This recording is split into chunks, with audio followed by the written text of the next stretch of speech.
do meu time, no caso. Rapaz, eles deram uma cornetada no Estevão, não é? Tem razão. Acho que é o ônus, né, do protagonismo. Né? Nossa, eu gostei do cara. A gente ficou gritando pra ele dar 2 passos pra trás. Agora, eu acho que talvez seja a primeira vez que ele é de fato assim mais pressionado externamente. Eu acho que é a primeira experiência dele. Mas assim, de verdade, não é passando pano, mais nada. pressionado pelo torcedor do Palmeiras, eu acho. Até pelos outros, até acho que em algum momento foi. Mas assim, é muito louco, mano. A transformação na vida desse moleque. Como é que deve ser jogar com todas essas mudanças acontecendo ao mesmo tempo? Bota a imagem que tem do Estevão no treino de ontem. Só pra, acho que mostrar um pouquinho aqui que pode estar, eu imagino que esteja, né, representando sozinho na carreira do Estevão esse jogo. Porque, como disse ali um dos torcedores, pode ter sido o último treino. Mano, isso pode ser tudo... o último jogo, tudo pode. Mas E aí, além disso, né, além desse momento de despedida e tal, e acho que eu lembro de alguns, assim, eu lembro, por exemplo, do Alisson no Inter, do jogo acabar, o Alisson sentar na trave, assim, no gol, e, cara, ele ficar mais de 1 hora no campo, no Beira-Rio, tipo... Neymar? Cara, foi meu último aqui. O Neymar, quando vai pro Flamengo, o jogo é em Brasília, termina o jogo, ele começa a chorar. Não para de chorar. Então Agora... é isso, assim, acho que representa muito. Só que neste caso específico, ainda tem... Eu vou enfrentar os caras que, quem sabe, do outro sejam lado. meus companheiros. Agora, eu gostei muito daquele torcedor que falou o seguinte, hoje é o dia pra ele mostrar pro treineiro lá que ele é o cara. Hoje, rabenta com o jogo que chega lá com moral. E pode ser esse caminho também, né? Acabei com o seu time lá, agora eu vou te ajudar aqui. E na entrevista, o Maresca foi muito assim, né? Falando do Estevão. Porque na Europa acontece muito isso, né? Hoje ele tá lá, ele tem que fazer o jogo dele, a gente vai jogar contra o Estevão. Eles sabem separar isso muito bem. E várias vezes você vê cara com um contrato já pra acabar e já sabe que vai na próxima temporada pra outro lugar, mas o cara segue jogando. Bayern e Dortmund, aquela final... Tem vários que estavam no Dortmund e foram pro Bayern. Vários. Você pegar na história, inclusive, de final. Mas o gol do lado foi alguns não foram muito bem recebidos ali, né? Mas aquela final era o Leva que tava... Não, era o menino que fez o gol. Era o Guts, isso. Que fez o gol da... Que joga a final pelo Dortmund. Sou apaixonado por esse cara, sabia? Esse cara eu amo. Ele fez um gol que tirou o título da Argentina. Como eu gosto desse cara. Joga a final pelo Dortmund. Brasil ia ser loucura. Já negociado com o Bayern. Agora essa reta final de vai não vai do Arnold, né? O torcedor já sabendo que ele podia ir, não foi um final legal. Tem situações que a galera respeita. Eu acho que no caso do Estevão tá altamente confortável, ele não tem nenhum mal-estar nesse momento, porque ele ainda não tem nenhuma relação.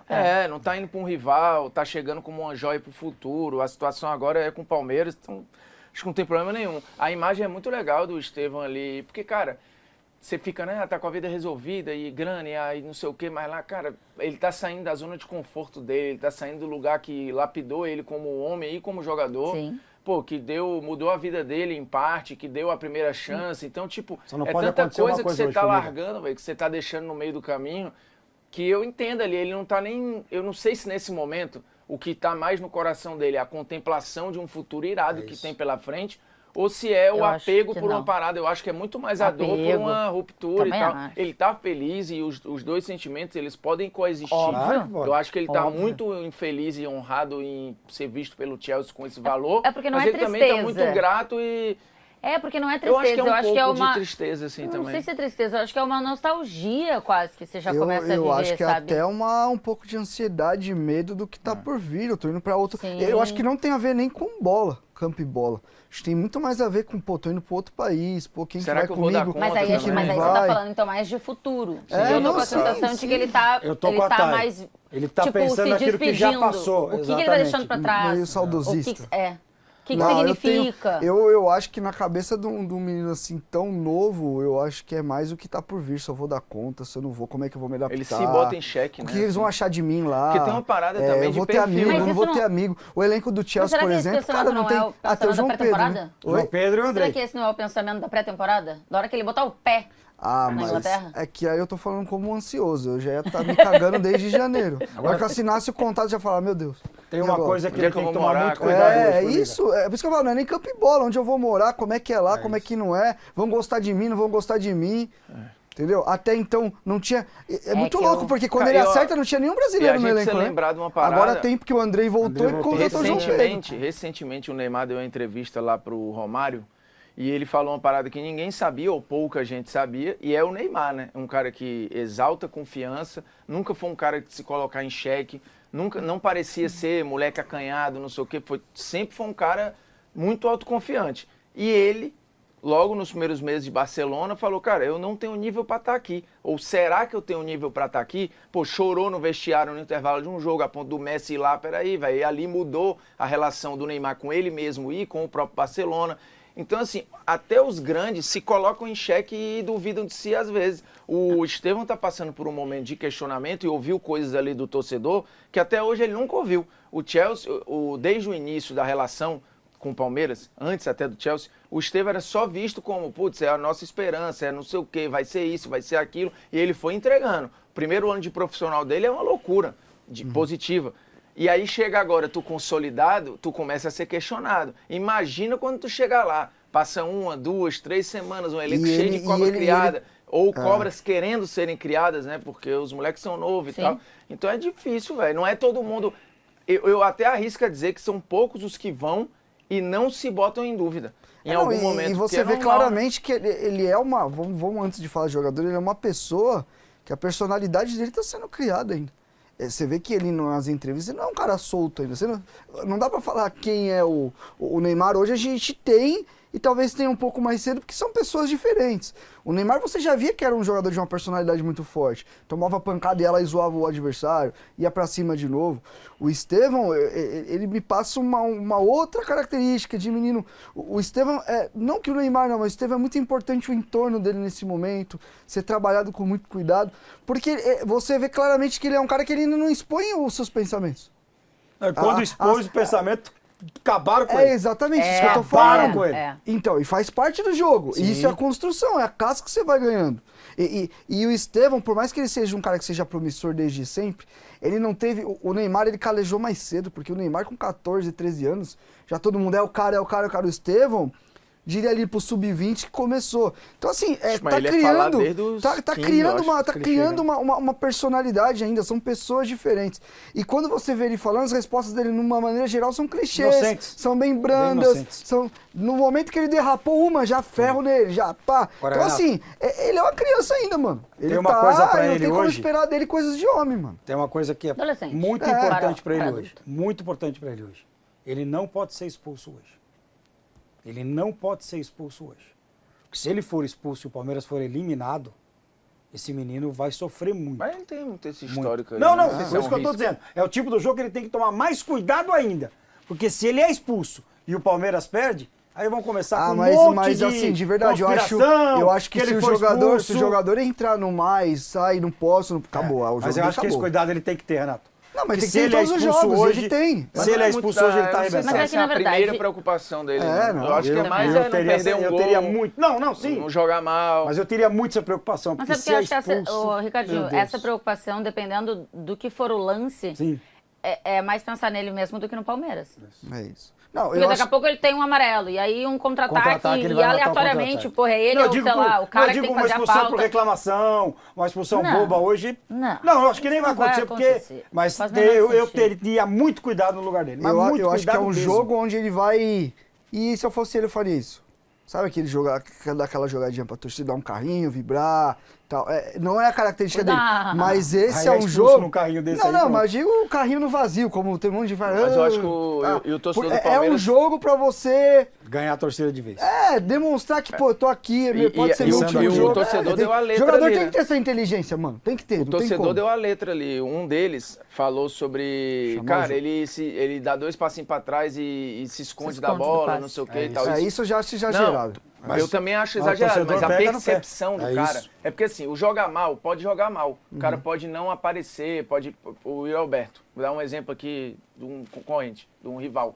O Yuri Alberto teve vários momentos que ele jogava mal, mas você nunca podia questionar o Yuri Alberto de se esconder. Entrega. Ele não se escondia, ele tentava, ele errava. E ele tomava porrada igual. Menos porque a tolerância era menor. Menos nada, ele passou a tomar menos porrada quando ele começou a jogar mal depois de fazer 10 gols. Aí ele jogava mal 3 jogos e aí ele não tomava tanta porrada porque ele tomava mais porrada da mídia do que da torcida. Formiga, eu tenho essa impressão também. Imagina. Mas é o que a Tainá tá falando. isso é um negócio que eu estava pensando esses dias. A gente fica consumindo a nossa bolha, porque assim, com todo respeito, eu não consumo conteúdo ruim, eu posso ter essa escolha. Mas o que ela tá falando é verdade, a gente não tem noção do que é falado de uma maneira geral. As pessoas não têm... A gente tá falando porque eu escuto você no seu canal, você escuta... E aí a gente tem... Porque a gente defende que ele é um jogador que estava entregando tudo e que não deveria ser tão criticado. Mas o cara tá falando é verdade. O Yuri foi ridicularizado. Ele foi ridicularizado, Sim. mas ele tinha esse saldo do torcedor entender, mesmo, ele tá mal, mas esse cara pelo menos me representa em parte. Tanto que quando ele metia 1, 2 gols, ele conseguia igualar minimamente. E ele apanhava, pra mim, mais na mídia do que do torcedor, ou de grande parte da torcida. Mas ele apanhou. O Estevão tá passando por uma situação que ele não é obrigado a jogar mal todo jogo, ou a jogar bem todo jogo, e hoje ele pode não jogar um grande jogo. Mas o torcedor quer ver, pelo menos, cara, ele tá tentando, ele tá aparecendo, ele tá dando a cara, ele tá não sei o quê. E aí fica pra mim a crítica do cara lá que falou, que é um sentimento que a gente vê de outros, de que talvez não seja só o jogar mal, seja o sentir mesmo. E ele, quando fala o que falou, e eu não vejo nenhum problema no que ele falou, eu só acho que é ruim pra ele, mas eu acho ótimo que ele se exponha daquela forma, ele falou, cara, eu realmente tô com a cabeça aqui e ali tentando entender o que tá acontecendo. E às vezes ele pode estar tão desconectado que o jogar mal dele não é só não acertar um drible, é nem tentar o drible. E aí é que eu acho que pega pro torcedor, é falar, cara, num jogo desse tamanho, eu não tô vendo ele nem tentar, aí é desesperador. E eu não tô concordando ou discordando, não. Eu tô falando que essa parada que você falou, tenta um carrinho, faz não sei o quê, eu acho que é isso aí. Joga pra galera hoje, pra pelo menos falar, cara, eu posso ter errado, mas não é omissão. Eu não tô escondido do jogo. Eu tô muito contigo, é isso. Deixa eu botar o Fragoso nessa história, porque Fragoso, a gente tava falando aqui se um sentimento é mais de quase nostalgia ou tristeza por poder ter sido o último treino, né? Aquele que ele tava ali sentado em cima da bola e ficou um tempão sozinho e tal. Poder, quem sabe, ser o último jogo, ou se é uma ansiedade, né, de precisar dar uma resposta, bom, vou jogar contra o técnico que vai ser o meu treinador, então eu tenho que mostrar alguma coisa. Onde você acha que tá mais, assim, esse sentimento do Estevão nesse momento? E você acha que passa pelo Estevão o fato de querer mostrar pro torcedor alguma coisa, especificamente? Dois, né? Existe uma pressão externa, podemos dizer assim, Tainá, que envolve o Endrick. Na minha concepção, essa pressão existe. Ele chegou muito próximo do Endrick em relação a tempo mesmo, em relação a intervalo. Eles chegaram a jogar juntos no Palmeiras. E o Endrick, ele botou alguns jogos no bolso muito marcantes para o torcedor do Palmeiras. Ele foi fundamental em algumas partidas de campanhas de títulos que marcaram a torcida. E muitas vezes essa comparação acontece. Quando a gente fala sobre o Estevão com os torcedores, esses 3 que aqui estavam no começo do programa não falaram, mas alguns chegam a dizer, pô, o Endrick virou um jogo fundamental para o título lá na Arena da Baixada quando tinha 16 anos. Pô, o Endrick foi lá e classificou o Palmeiras num jogo difícil no Paulistão, levantou o tapete com o símbolo do Palmeiras lá para o Allianz Parque inteiro ver a importância dele. O Endrick foi fundamental no 4-3 contra o Botafogo. E o torcedor sente falta do Estevão ser esse cara que faz um jogo pesado e grande numa campanha de título e fica marcado por isso. É o que mais se percebe aqui quando se conversa com torcedores do Palmeiras. E claro, também lá nos arredores do Allianz Parque, não só na Copa do Mundo de Clubes, mas conversando também com torcedores nos arredores do Allianz Parque, que a gente está direto cobrindo lá também, a tendência de olhar, ela é sempre comparativa em relação ao Endrick e do que o Endrick fez.